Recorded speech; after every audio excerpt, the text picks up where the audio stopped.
the team that was at the heart of the COVID situation this week, the Baltimore Ravens.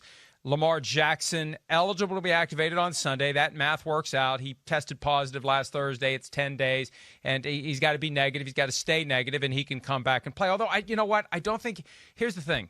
I don't think you have to test negative per se. It's more about symptoms and passage of time, because I don't think you do test negative once you've had it, and it may take longer than that. It gets complicated, and I'm not going to pretend to know the answer. The bottom line is he's eligible to come back on Sunday, and he's not a risk to transmit the disease to anyone else, and that's important because otherwise it would be Trace McSorley on Tuesday night for the Baltimore Ravens against the Dallas Cowboys, because RG3 is he on injured reserve or the COVID list? He's on injured reserve because he suffered that hamstring injury on Wednesday. So they need Lamar Jackson, or they're really in trouble.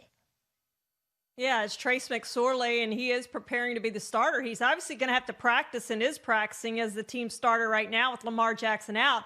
What will be interesting, we remember Cam Newton came back and played after his COVID case, and there seemed to be some cloudiness there with Cam Newton, and Lamar Jackson hasn't practiced in a while. Has he thrown the ball in a while? We don't know that. And to just come back and throw him back in there, I know Dr. Alan Sills, the NFL's chief medical officer, talked about that acclimation period when players come back off the COVID list.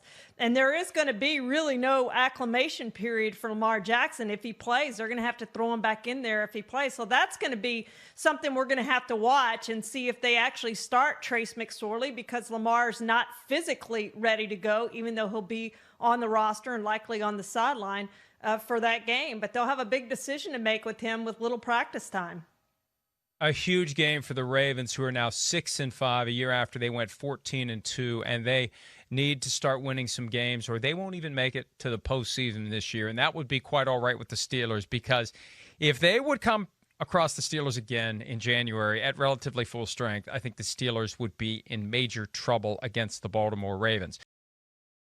Hi, I'm Mike Tirico, and thanks for watching. Make sure to hit subscribe for the latest news and highlights from NBC Sports.